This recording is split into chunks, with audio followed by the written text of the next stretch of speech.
Now let's head for the first panel discussion. It's a time, let's understand how important treasury management system for the banks are. It definitely regulates so much of norms and is very important. But this crucial topic will be talked and discussed by our industry experts, and one by one I shall be very delighted and try to call them on stage.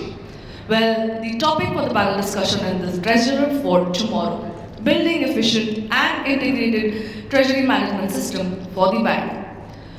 I'll now call and request upon Sreekanth, IB, VP and Deputy Treasurer, Federal Bank, to please come on stage. And can we have a huge round of applause for Sreekanth? Also, I'll request, as you see your picture, I'll request you to be seated accordingly. Thank you so much for joining us. Yeah. Well, let's get going now. I'll call the second panelist for this very fabulous panel, Mazin Abdullah, Head of Co-Lending and Fundraise, CRED. Can we have him on stage, please? Thank you so much, sir. Calling upon Arun Bansal, ED, Head-Treasury, IDBI Bank. A huge round of applause for him.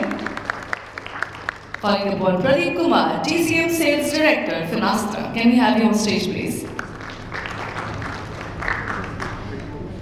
Next, calling upon Amrender Singhal, Senior Vice President Treasury, Kotak Mahindra Bank. A huge round of applause for him as well. Thank you so much for joining the panel. Requesting Rajeev Pawar, Head Treasury, Ujjivan Small Finance Bank, to please join us on stage. And of course, not going without our super dynamic and robust moderator, Prasad Rao, Solution Consultant, Treasury and Capital Market, Finastra. Can we have a huge round of applause for him? Well, I must say, I think it's going to be a very interactive one, because I think this is a topic we didn't discuss yesterday, and today we have panel discussion completely on a very important and significant topics. Let's get going, and audience is all set. Over to you all. Thank you, gentlemen. Thank you so much to Simmons. Good morning, everyone. We are having a very interesting panel over here, and we were having some very interesting conversations already. And one of the topics that came up that I think we should discuss in a panel that, of course, has been popular with bankers today is the MPC that's happening today, and the impact of the election on what we expect RBI's policy positions to be going ahead. We had an interesting conversation on that just before we started coming onto the stage. So this is going to be a little bit of a continuation of that discussion. And I can already see a few heads nodding over here. Arun and Mazin and Rajeev will have that conversation. And maybe you can start with Rajeev. Maybe you have something to add over there first. Hi, good morning. Thank you everyone for inviting us here. As regards the MPC, I think the meeting is at 10 o'clock, and I think the consensus view is that there may not be any change in terms of no rate cuts definitely, and probably no change in the stance as well. But I probably think there is a feeling that, with the elections, with the changes that have happened, you probably want to see some sort of fiscal profligacy coming in, more spending happening, and that's really not good for the bond markets. Interest rates will go up, inflation will rise. But I have a slightly different take on that. I think given the fact that you have, number one, rates being eased across the world. We had ECB last night, we have had Bank of Canada before that, we had the Swiss National Bank as well before that. So the overall easing mechanism in the world has already started. On top of that, our inflation has been easing off. Our inflation is basically two parts to it. One is your fuel, the other is food. Fuel, I think crude prices have been coming down everywhere. So there is some comfort which I see the RBI taking in today's policy. Food prices are again more internally driven. Of course, the return on the monsoon, where so far the indications are good. And as a follow-up to the election results, I do see some easing happening in terms of liquidity, making sure money does flow to the sectors that is required, and maybe even eventually a reduction in the cost of funds eventually coming through. So it's not going to be like a very soft kind of policy. It might be a policy that waits until what happens in the budget. But I think the green shoots of an easing might probably get seen this time. But probably we'll know in a few minutes from now in any case. That's a very interesting view, and I'd like to hear more from Arun ji on this as well. We typically see liquidity being a bit more flush in the economy and open market operations from RBI. Arun, would you like to elaborate on that? Good morning, everyone. Thank you for making me part of this panel. And as we know that we were discussing morning in the informal discussion that MPC is there today, and probably is it the right time to have panel discussion on technology and AI when our minds are somewhere else, what will take it. But as we were saying, this policy is also going to be almost similar policy what we have seen in the past.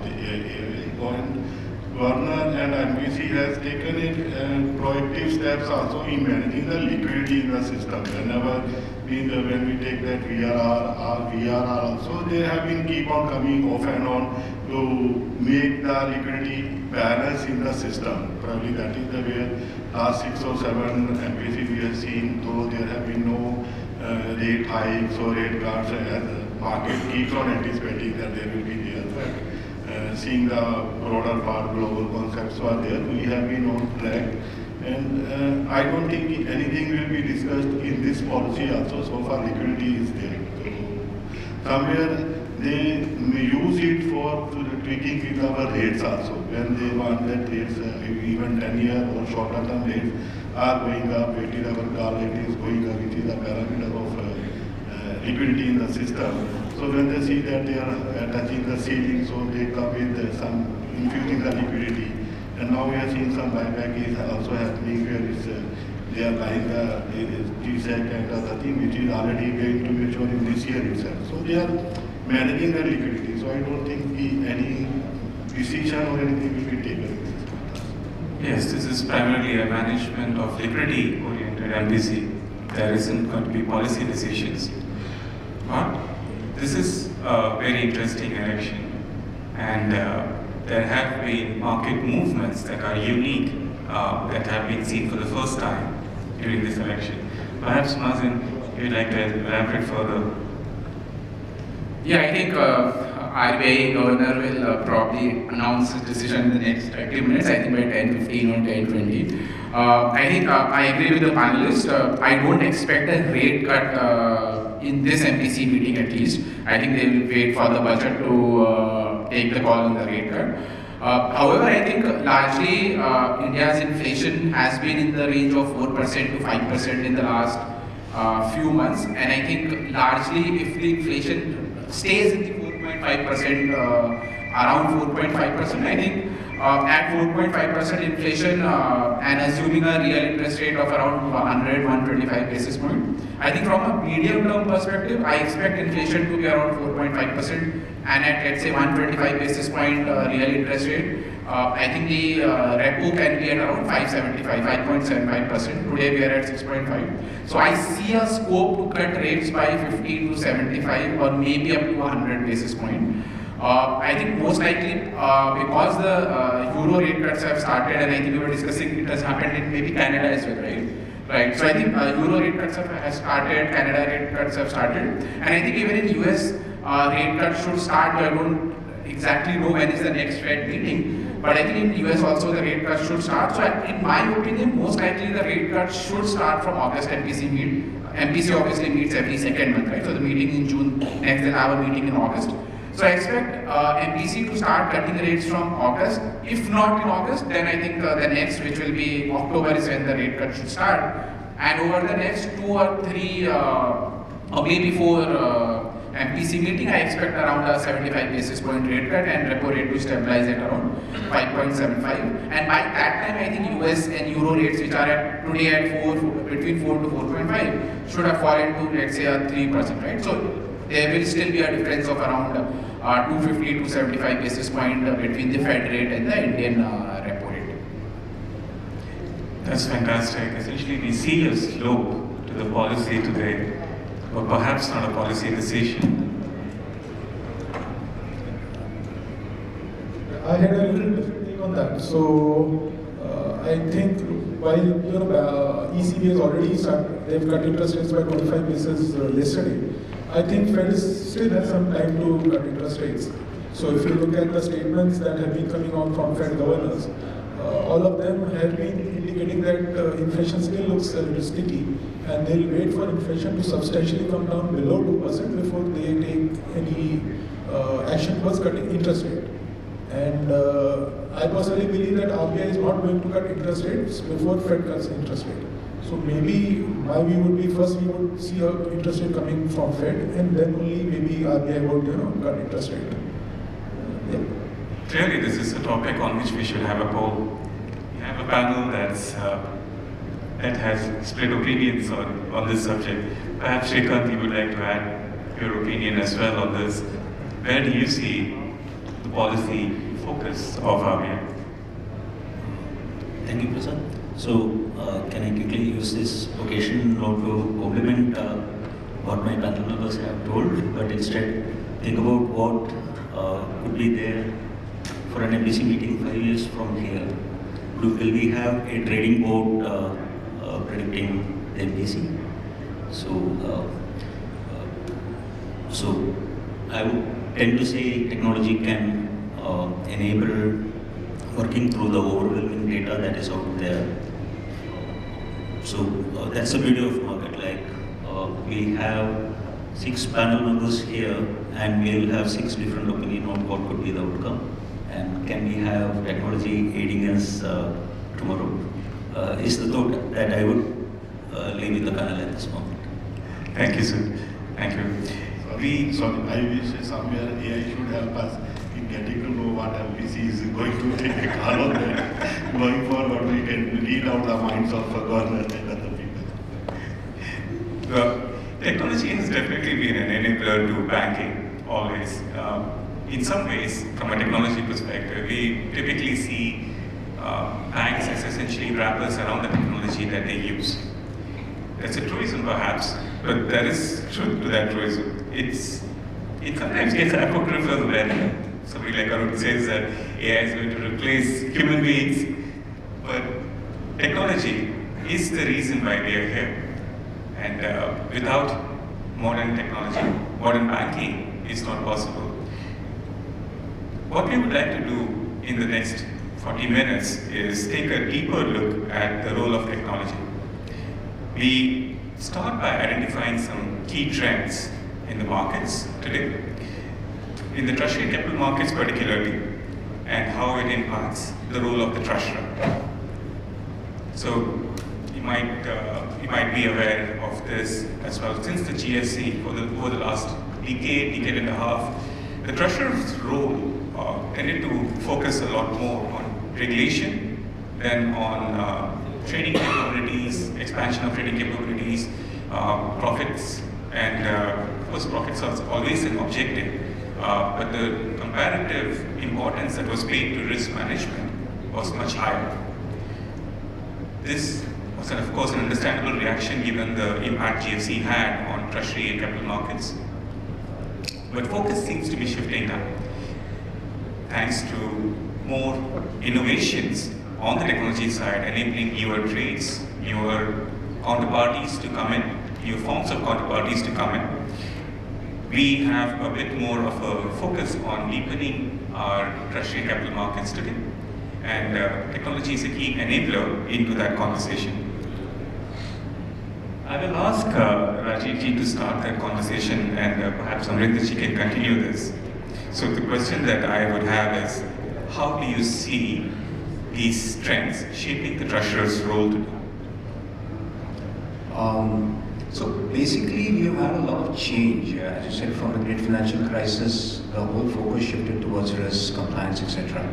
And this is not necessarily a negative trend.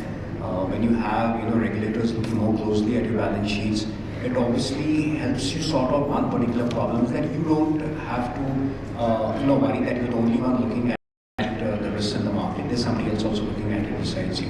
And which is why we've had lesser crises, especially in India.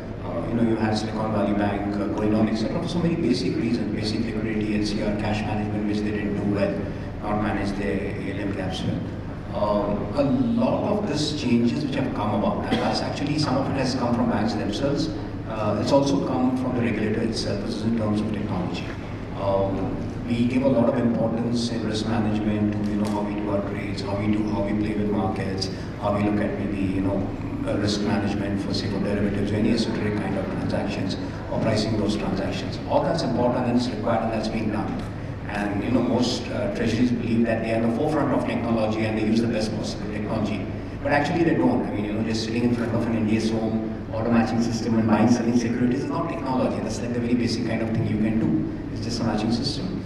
But technology is also required in other parts of treasury. And for any bank or any organization, your basic bread and butter is your cash.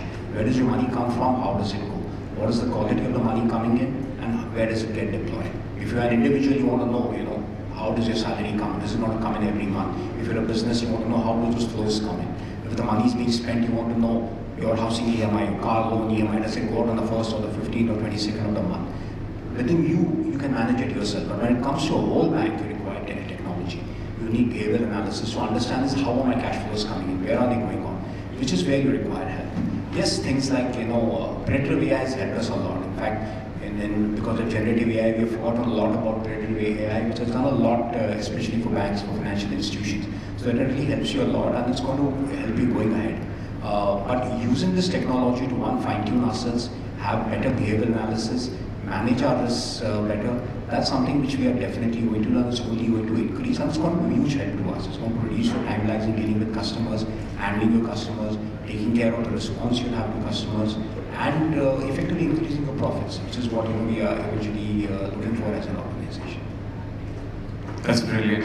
Treasury is, of course, an enabler to entering into particular markets, but Treasury also needs to play a role in decision support. And perhaps I can ask Amrender to continue that point further. So, just adding onto that, now a regulator has also been changing regulations time and again on kind of products, derivative products that we can offer to the customer. So around 10-15 years back, they had gone very restrictive on the kind of product offerings that we would offer. Now, recently they have been allowing banks to offer structured derivatives to the customers. And they've also been changing the regulations on what kind of disclosures, what kind of pricing that bank needs to, disclose to the customer. So as a bank, we need, that kind of technology available with us where we can price those structures and then, sell it to the customers. Also, in terms of the risks that we are running, since now RBI allows banks to sell structured derivatives. First is, as a bank, I would like to know what is the risk that I'm running in my book when I'm doing these kind of transactions. Also, secondly, I would like to know what is the risk that I'm running on the counterparty with whom I'm entering into these structures. And whenever the exposure that I'm running on these structures, if they reach certain level, I should be knowing what is the kind of risk I'm running, and I can take corrective action. So that way the support of technology is very much required with these changing regulations and time. So these, I think, the changes from regulator will continue, and I think banks will need to be on top of their toes as far as dealing with these changes is concerned. Brilliant.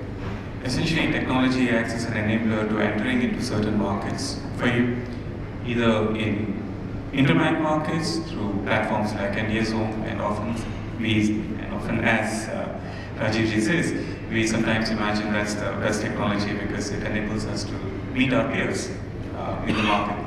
But technology also enables, is a required enabler for counterparty trades, where our counterparty is not another bank, it's our customers. Eventually, we are a customer-focused industry. And technology is required to understand the risk on these instruments and to price these instruments. There is a perspective on this, of course, that comes up from India, but perhaps, Pradeep, you could also provide us the global focus on this and how technology enables entering derivatives markets. So this is a very interesting time. If we compare today's time to 10 years before, when as a technology provider we used to go to a bank, the conversation used to be very different. The conversation used to be automation. I have these many instruments, these many dealers in the treasury. How can you automate? How can you automate front-to-back operation for my treasury? But now the conversations are changing. The way we see it, more regulated market or less regulated market, the conversations are getting into the similar topics. And the topics are how I am being impacted. So today, you are being impacted by a regulator. There are a lot of new changes coming from different regulators. In India also, we have been seeing a lot of new changes coming from RBI. There have been more demand coming from my customer side, and there's more expectation internally from my management to deliver better results from Head-Treasury. So how technology can help there? How your solution can help us meet not present 5 year later upcoming requirements, and how are we on top of this market, keeping pace with the market for new changes? That is the conversation we are having. And especially if you look, I'll give some examples here. Like in India recently we saw there was a major revamp of evaluation from RBI, and that has created a lot of discussions in the market. Every bank was pondering how my current technology or solution will help us meet that requirement. Is this technology capable enough to meet that requirement? What I would need to do? Will I need to do an upgrade? Will I need to do some software development to meet this? Or my existing solution will be able to meet these changes? So that's the discussion which banks are asking today. The technology that you are providing us, will it take care of these kind of changes? So what you need to think within bank today that you have seen these changes now. So current technology, was it able to meet that changes without doing any upgrade or without doing any coding? Was this just a configuration and adapting to these changes in the existing technology as such? If that is the case, then you are well placed. That is one area of discussion which banks ask for, that you provide a technology which is scalable and which can meet these ongoing regulatory requirements, because they are going to come, and they are going to come very often and with specific asks and specific outcomes expectation from the central bank. And deadlines are going to be firm, and there can't be any delay on those deadlines. Second area is on the customer side. Now customers are also more demanding. Now there is more demand. As we heard here also, there is demand of structural derivatives to be offered to your customers. New products are coming in the market. Like recently, I'll give again example of India. We have this bond fragment from the insurance segment. That's a big demand which is coming to banks from insurance industry to meet their requirement. Now, banks are not doing bond fraud today in the market. Is your current technology able to meet that requirement by making some addition, some configuration within the existing setup, or you will have to replace or upgrade old technology to meet that? That's very important thing to think about. And third thing is internal. So liquidity management has become much more important and relevant in today's time. We have seen banks across the world failing because of not being able to manage liquidity. So how solution can help give you better visibility across banking book, trading book, and you can decide your assets by looking at your liability book. It has to match. You sometimes we are over conservative and getting into assets which are shorter term because we will be better management. But that's not an effective way of managing risk. The effective way is matching both the tenures and getting better result from the existing portfolio that you have. So how technology can help in that area. Another very interesting topic which is coming up is AI. Everybody is talking about artificial intelligence, which is really disrupting the whole technology industry across the world, across industries. How that can be utilized better in Treasury. Treasury has been using AI earlier also. If you know, the dealing is one area where AI has been there for some time. Algo trading has been for real in the world. But in Treasury, other aspects of management, be it middle office, be it back office, there's huge amount of scope or potential to utilize AI in that space. So how technology can help bank in adoption of AI and improving their whole process as well as mitigating risk in a better way. So if you see all these major pillars of the Treasury is impacting bank, and the conversations are going in that direction, which is making it much more comprehensive. And for us also as a technology provider, we see it's a very interesting time because we are seeing a lot of new areas where technology can really help bank really facilitate in better management of the process. That's what we're doing. That's a very key point. Technology is an enabler, but the choice of platform can also end up locking you into certain capabilities making it more difficult to take advantage of new opportunities. Let's continue that conversation, though. You also brought up one interesting point over there about Treasury being a matching function between assets and liabilities. Essentially, cash management, liquidity management, these are key topics, key focus areas for any treasurer. I'll ask Arun and Sreekanth to carry that conversation ahead and take a deeper look at cash and liquidity management and how it's evolving. Actually, if you see now we are living in an era where customers have become very sensitive and very sensitive to any news which is happening in that. And then regulator has become all the more stricter and they want more compliances to be followed and to be completed then and there. They don't want any chance to be taken so that our banking system remain robust. So as a treasurer, our role becomes very important from point of view for investment and taking the risk management part, and second on the liquidity front. So I touch upon liquidity front, how technology can help us in managing the liquidity on a real-time basis in light of having RTGS, NEFT, NASH mandate, everything 24/7 is there. So as a treasurer, how you manage liquidity on a real-time basis and you manage liquidity on a durable basis also in the longer term, where you are supposed to maintain LCR. As we have seen, liquidity coverage ratio in the last 1 year before, every bank was comfortable having LCR of 140, 150, 160% is there. Now banks are struggling to be there 120, they are in the range of 120 to 125%. And any small knee-jerk reaction can take you to near to the 100 where you have to face the regulator on this front on breach of LCR, and they have been very strict, and there are still some issues are going on LCR is there. So because when I say the liquidity, now we have to see liquidity, what are my asset liability mix is there. In asset liability mix, how much your behavior, drawdown pattern, how much prepayments are happening in the system, and how your deposits are going to pan out. So as a treasurer, I have to see what are the things available with me and how to restructure my business model, reshape my business model. So that takes care of my liquidity, so you can say knee-jerk type of things should not happen. How my consistence are my deposit base is there, how they are whether they have that within that, if you take it 5% runoff factor or 10% runoff factor, means in case of any eventuality they are going to stay with me. I may not keep that liquidity with me of all the time because it has a cost. Now banks are struggling with deposits also where CASA is not happening, and then banks have to rely on the high cost of deposits. So if I have to keep some idle funds in form of HQLA and all, so how much is there? And then technology can help me in working on the various scenarios also in form of contingency funding plan. So contingency funding plan is there where even AI and machine learning also can come to the help of any treasurer in the bank, where you can take a call that in different scenarios, like scenario happening when Mr. Pradeep told SVB got failure, Credit Suisse failure. Recently we have seen banks getting failure because their assets and investment mix were not as such was there.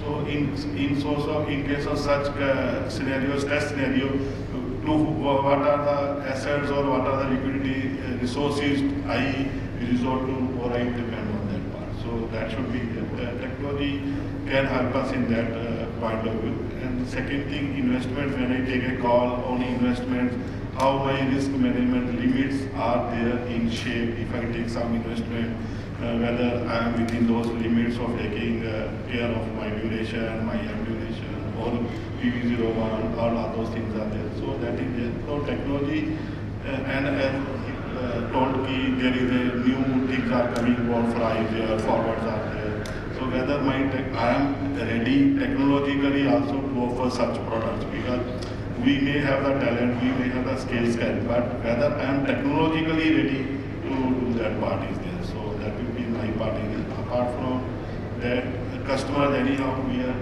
offering cash management services, and there are instruments available on that part is there. So customers also now recently we are seeing government spending is happening on just-in-time basis, where you have child parent and parents have child relationship and grandchild where auto sweeping, auto sweep out things are happening in there. That they don't want surplus cash to be available. So there is what technology have a great play to play. Technology is definitely a key platform choice for the treasurer to perform his role. But you mentioned a couple of points that I'll ask Sreekanth to dig into further over there. Thank you. So, to carry on from where Arun sir left, in my perspective, last few years we have seen technology focusing on regulations, product changes, and integration between systems most importantly. That's been the advancements that we see in treasury space. And from the client's perspective, we've been focusing on providing one-stop portals for the clients to manage their trade finance, their account management services, cash management, and collection services, and so on. So, to speak of technology, the primary pillar around which all this has revolved is APIs. API integration between systems to a large extent has enabled these changes. And I believe we will continue to make some more advancements in this sense in providing a 360-degree portal to the clients. Coming to the points that were made on how important liquidity is, I firmly believe that a lot of improvements that the clients may receive in the future will come internally from within the banks. The way technology helps banks manage their liquidity, particularly intraday liquidity. I'll try to clarify, go slightly deeper into this aspect by laying the context. Like in the early days of COVID-19 lockdown, there were certain banks which were seeing some stress on the liquidity side, and the regulator had asked all banks to report intraday liquidity at regular intervals.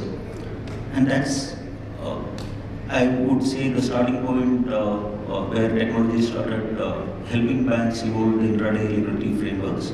And it's a work far from completion still. As recent as the April policy review, there was a mention of a review of the LCR framework. And this is necessitated because umpteen number of channels are available there now, technology channels, which can instantly put your estimations for a ride, and the liquidity stress can be around the corner.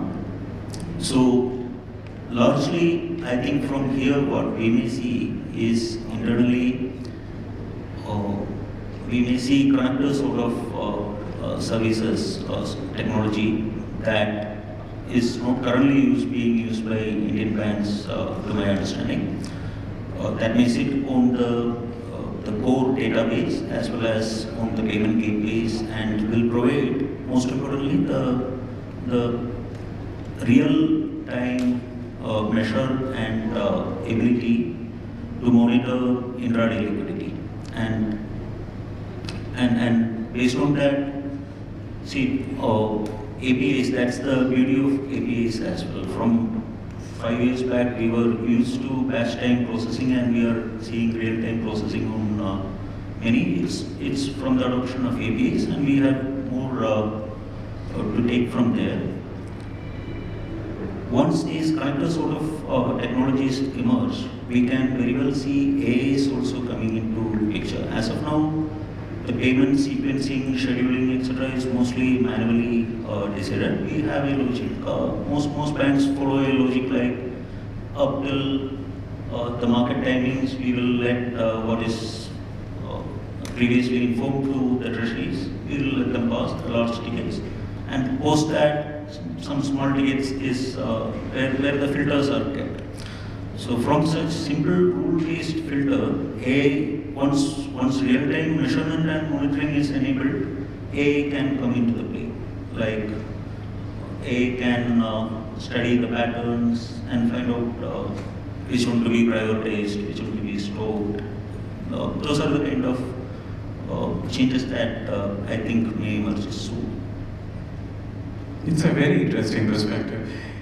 Banks are only as flexible as the technology platform allows them to be. You enable the technology to include APIs, to include AI capabilities, and that enables new behaviors, new capabilities for the bank treasurer as well.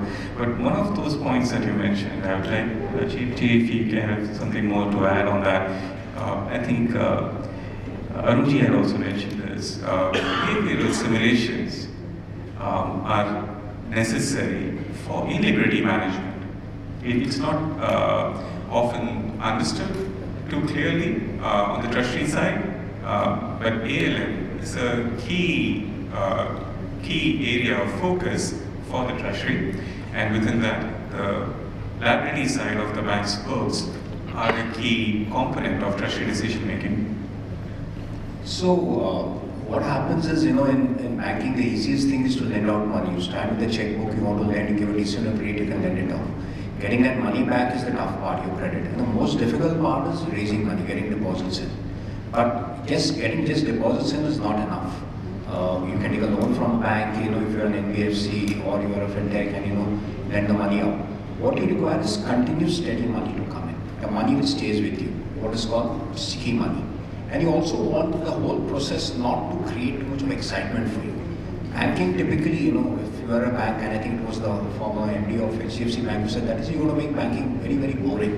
If it becomes boring enough, then people are happy. You don't want excitement in your bank account. You don't want somebody to come in one day as a customer and find that your deposit of 1 lakh has doubled to 2 lakhs. That you won't mind, but suddenly falling down to 50,000 or it's completely got wiped out, you don't want that either.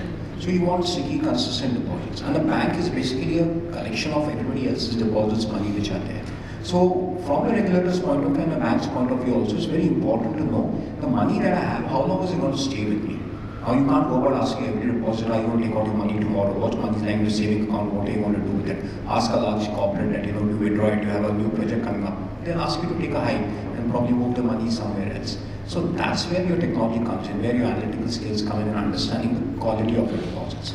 Managing your deposits is good enough. Yes, I've got 1,000 branches, XYZ amount of money comes in, I take care of it. What letter has it come for, 1 month, 2 month, 1 year, 5 year, you can do that. But when will the money run out? What is the kind of customer who's getting in that money? Is it a customer, who moves money in and out fast?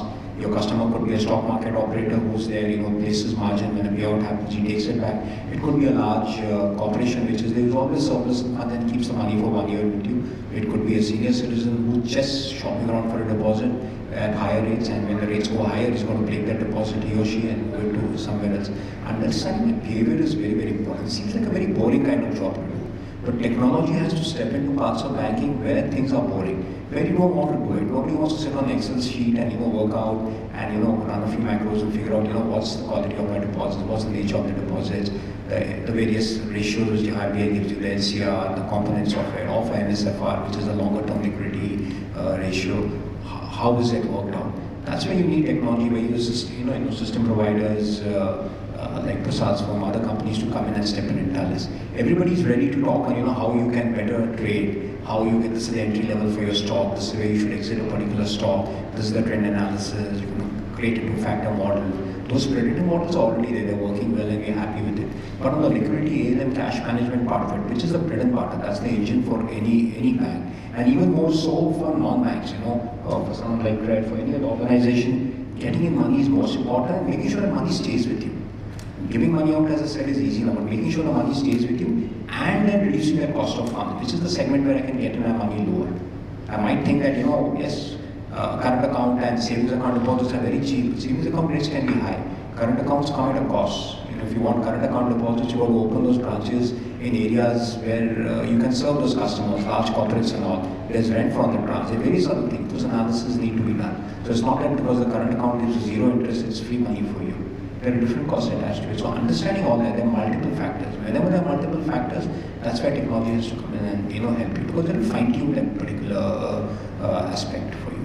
So in liquidity management for a bank especially, I think it's super important that we use this technology to fine-tune our capabilities. That's one interesting take that I take from that.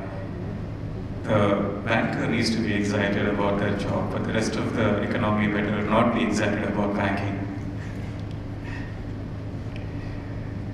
But there is one area that gets everyone excited these days. One technology area that's catching attention from everywhere in the world, and that's artificial intelligence. We in fact brought up artificial intelligence, Arun brought it up, Sreekanth brought it up.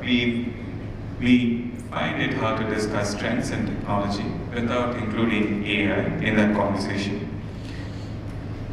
Of course, the role of AI in banking in general has kind of become obvious through the structure in which AI is offered today, which is chatbot. So obviously its CRM role, its account management role, customer support role, sales motion role, these are well understood. These areas have seen chatbots before. AI makes those chatbots a bit more dynamic in the responses that they are able to code in. I'm curious to understand from the audience, from the panel today, what role does AI play in your thinking today inside the treasury, inside the corporate banking? So that's a question that I would like to start off with Arunji first. And perhaps, Mazin, you had something to add on that as well during the conversation. AI, we consider in treasury is still in evolving stage only. We don't use much rather than having some technical or technological systems are there. But to my understanding, if I say, I discuss in a layman people language only, because if you see that earlier when some natural calamity used to happen, then we used to learn from our parents or grandparents. There will be animals behaving differently, birds behaving differently, or species. So they will predict that, or they will some sort of giving the sound that something is going to happen. So to me, AI is like that. It should understand that machine learning should understand what sort of events may happen prior to events like 2008 financial crisis happened, or 2015, or now we are seeing in 2021, 22 kind of things happen. So machine learning also should give me some sort of indication that see something is going to happen. This type of events happen, this type of things were happening in the past, and this led to this type of event. Because as of now, what technology we are using, we have some database, we have some information, and we learn some statistical methods or statistical formula like regression, Monte Carlo, etc., and come to a conclusion. But AI should give me, these are the past tense which are happening, and these are the future possible outcomes, and then these are the events which are going to happen, like today MPC is here, then non-farm, or some other events are happening globally. So how these things happen, and then given this environment, how dealers have taken decisions in the past, and what has majority of the decisions were right or wrong. So which are the right course of action or best possible outcome in this scenario. So if AI or ML can help me into that, particularly that is the best solution we will be there going forward. AI, of course, plays a role in forecasting. But Mazin, I'm sure you have more to add to that. Yeah, by the way, MPC kept the rate unchanged, so I think that prediction that we all made turned out to be correct. I think just before I get to the AI specific part, right, I think a lot of people ask, right, what is the role of technology, what is the role of AI in banking or financial services, right? And I think the way I want to answer it, you should not ask this question, what is the role of technology and what is the role of AI in banking. I think banking is all about technology going forward. Banks will be tech firms, right? So I think while they may not get classified as a tech firm on the stock market, but I think banking and financial services is getting all about technology. So I think the question maybe 3 years or 5 years down the line will be, what is the role of non-tech things in banking, right? So I think that, in my opinion, that is the future of banking. Maybe a decade or a 2-decade back, BComs and CAs used to join banks, and still a lot of senior management in banks will be CAs and BComs. So I think the future of banks will be engineers.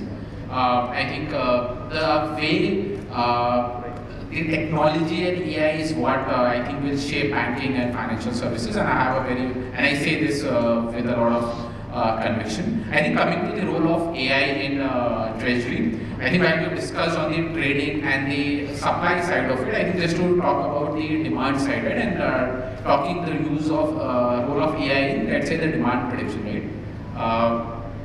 I think like if I talk about banking, right, and a banking treasury, right, it's a very complicated system, right, because on one hand you have branches and ATMs where you need cash, right, so you have to make those predictions, and then there's a requirement of capital, right. There are people who will borrow their, who will take out their money, right, who will withdraw their deposits. There are people who will borrow money. You will give out loans and advances to the consumer, right, and all these things you have to predict, right. While advances you can still predict with a lot of confidence. I think deposit withdrawal predicting with a high confidence is relatively more difficult, right, and predicting the use of cash that is required in ATM and branches also becomes difficult, though I think the use of cash itself is reducing significantly now, right. So I think that is extremely complicated work, right, and what happens is, because you want to be on the safer side, as a bank you'll always have slightly more liquidity than you would have needed, right, and having a slightly more liquidity than needed means you are compromising on the yield that you would have generated otherwise, right. So I think that, to me, using AI to sort of understand what are the nuances, looking at past data, and past trends, right, and not just looking at, let's say, the overall trend, the micro trends, right. Let's say this is Diwali and there will be a lot of cash withdrawal in the north and the western part of the India, right. But even in these regions, there may be intra-regional variances, right. And let's say it is also possible that, few days before Diwali there was a lot of cash withdrawal, but on that day will there be a lot of withdrawals or not, right. So I think there are a lot of complexities here, which AI and ML is best suited to sort of handle, understand the nuances, understand long-term, short-term, immediate, so I think we are, and a lot of this was already done even before, let's say, AI became popular, right? But I think the way it can do is, it can look at a much larger data set, much more complicated data set, understand the trends, short-term, medium-term, small-term trends, etc. And I think most importantly, it can tell you and it can give you decisions in minutes and seconds, right? So rather than just looking at long-term averages and long-term models, what you can also do is, you can understand, okay, yesterday I had predicted this, but because of what happened yesterday, today something may happen differently. Or maybe because of the trends in the last 2 hours or the last 1 hour, right? This is how my model, this is how my projection should change, right? So understanding a very large amount of data and taking decisions in real time, considering much more recent data as well in taking a call, and then predicting the cash requirement as well as liquidity requirement. I think that is one area where AI is playing a very significant role. These are early days of AI in banking, but I think it will continue to play an extremely important role in that area. Brilliant. Forecasting a liquidity buffer given market changes. Yes, that's a key enabler. Sreekanth, would you like to elaborate? Prasad, thank you. Quickly want to add a few words to what Mazin said. He made a very strong statement that banks would be technology, all about tech, will be technology company going forward. I'm not disputing that, but want to just bring a interesting complementary point. Like, is there any evidence that machines would be better learners and observers than us PCOs, CAs and engineers? It's not there. Machines are as good as what we, at least at the stage where, as Mazin indicated, where the learning models are, they are also vulnerable. And regulatorily we don't have that space for any debugger, particularly a machine-led debugger. Having said that, quickly on the treasury space, where AI can come in the coming years, I believe is, as I mentioned earlier, the data out there is really overwhelming. The way the fast developments in markets is really overwhelming. 20 years back when I joined the dealing floor, I thought it was dynamic. 20 years now later, it is nothing short than overwhelming. Machines have a role. So it could be the low-lying fruits could be sentiment indicators, chatting boards that help both clients and the internal users. but suddenly AI trading boards have a space, because of the tremendous data that is out there, and the number of data points, and markets are increasingly becoming interlinked as well. So AI trading boards have a space, but all of it with a caveat that it would be slow absorption into the technology space in treasury, and going ahead, this could be a new area of risk as well. That is what I wanted to highlight. Thank you. Yes, making sense of data, given the complexity and volumes of data, is a task that's increasingly going to be taken by machines. We only have a couple of minutes left, so I actually wanted to ask Amrender one question, kind of a leading question if possible. Given these expectations of data crunching, how does a derivatives trader look at his job today? Should he be worried about losing his job? So obviously, as AI would be used as an enabler. So today, a trader needs to make, they use a lot of techniques like fundamental analysis, charting, looking at data points, and then making decision as far as taking calls on the market is concerned. Now, tomorrow, maybe a machine could replace him. There are people talking that today there are traders doing that job. Today, instead of trader, we could have a machine doing that job. But I personally believe that time's still some time away. But as AI and also some of the banks currently what they are using, what they are doing, they have built their own algorithms, they have their own analytic models, where they feed the market data, and this is that they make decisions as far as they make trading decisions. So I think that is already happening. Maybe not in the form of AI, maybe in the form of analytical models or algorithms, whatever semantic you want to use it. But that I think is already happening in the banking space. And not just in banking space, if you look at even how trading happens in equity, we keep on hearing that some algorithm went wrong and suddenly markets moved in one way. So that is already happening, and I think these trends will continue to evolve. While we wait for our AI overlords to have their say, I'm glad that human beings are having their say today in the panel. I'll ask Pradeep to say a final few words in the 1 minute we have left in the panel. Sorry, we are not able to take questions right away, but please do meet us after the panel. Yeah, so we had very interesting conversation here on AI, and we ponder a lot on this topic as a technology provider to identify areas where we can, introduce AI for our customers in our solutions. But another very interesting conversation that we often get from banks is on simplification. Because over last decade or so, there has been a lot of work which has happened on technology adoption, on automation, and there have been a lot of technology which is being consumed by the bank. Now, when you bring in AI, you need to first simplify your infrastructure. You need to make data very easy to be consumed by AI platforms to give you best result. So, are you having that kind of technology where you have APIs enabled, where consumption of data is very easy and efficient? Are you still with products and solutions which takes very long time to upgrade? Because if that is the case, then the efficiency which you want to bring with AI is never going to come. So those are another, thought-provoking discussions that we normally have in banks on how banks can simplify their infrastructures, technology for better adoption of the AI. So the panel member also highlighted, AI also brings a lot of responsibility, because when you are using AI, it is also bringing inherent risk, which every technology brings. Now, some of the concerns that it may replace jobs, it has not happened in past, and we don't envisage that, because technology only improves the quality of work that a human performs. It has never taken away the job, it has always created jobs.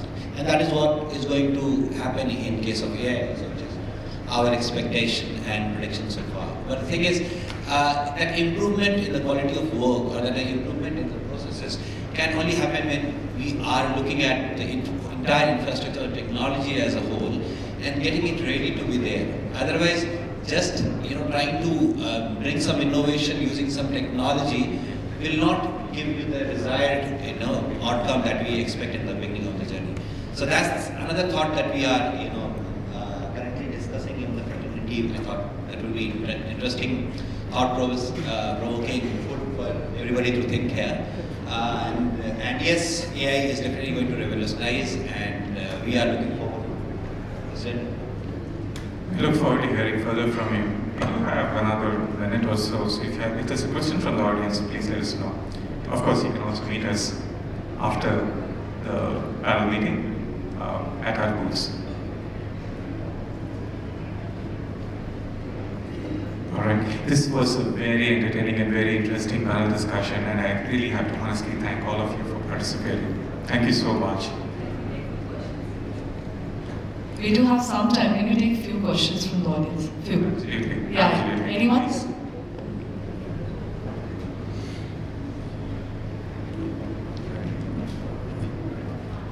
Well, quickly, I would want to just know a few things.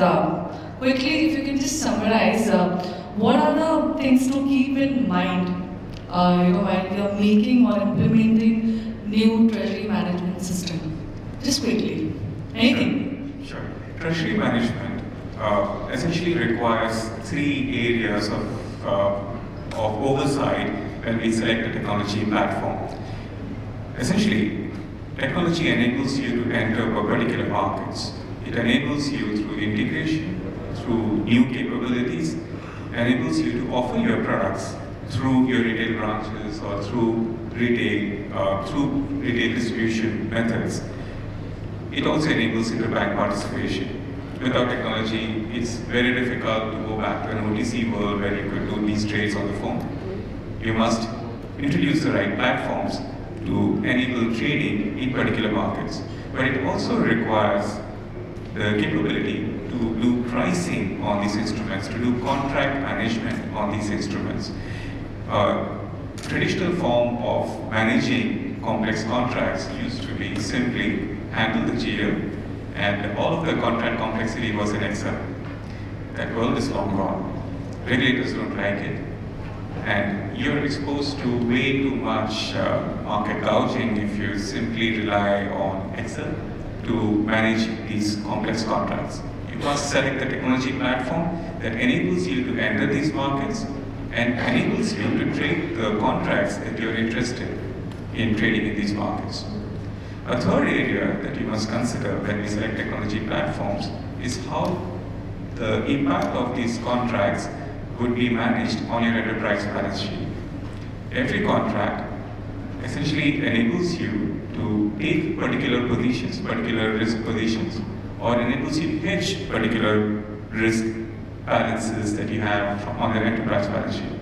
So you might look at trading activity as a P&L generation activity. You might look at your trades as a hedging activity. In both cases, you're looking at disaggregating those contracts into component risks and understanding and pricing those component risks effectively. Perfect. Very fabulous. Thank you. Can you have a huge round of applause? Lastly, if anybody have any questions, this was my question. Thank you so much for answering it. Fabulous, and I think this serves the purpose. I'll call upon Tushar Kohli, ADB Open Banking Digital Solution CRED on the stage to facilitate our panel. Can you have a huge round of applause for Tushar Kohli? One by one, I'll call upon Sreekanth IV, VP and Deputy Treasurer, Federal Bank, to please come forward and accept the medal. I'll request you to please join us.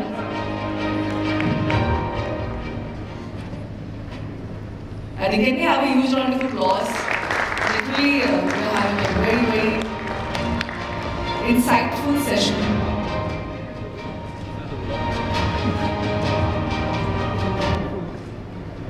Thank you.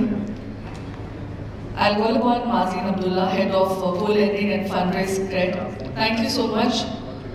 Great, great interacting with you, I'm sure. And I really hope that the audience was really alert and glued into this super phenomenal panel discussion. Requesting Arun Bansal, ED, Head-Treasury, IDBI Bank, to please accept the memento. Thank you so much, sir, for your insights.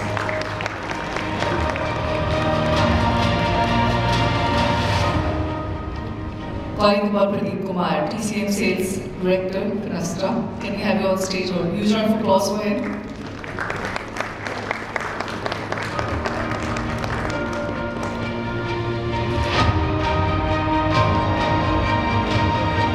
Requesting Amrender Singhal, Senior VP Treasury, Kotak Mahindra Bank to please accept the memento.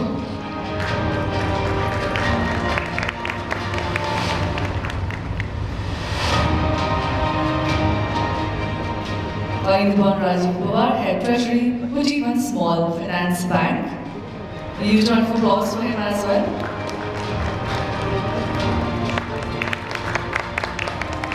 And of course, last but not the least, our moderator of this very, very valuable panel, Prasad Solutions Consultant, Treasury and Capital Market, Finastra. Can we have a huge round of applause for him as well? Thank you so much, sir, and thank you for being so interactive, and also answering my question as well. Thank you. Can we have all the gentlemen with the mementos for the group picture, please? Mr. Kohli, I request you to please be there on the stage for the group picture as well. Everyone, can we have you ahead of the stage? Yeah, thank you. And can you have a huge round of applause for this super grateful panel? And long many topics we did cover, of course, efficient treasury management can enhance liquidity management risk assessment, ensure regulatory compliance, and ultimately support the overall banking function. Thank you for enlightening us on this topic.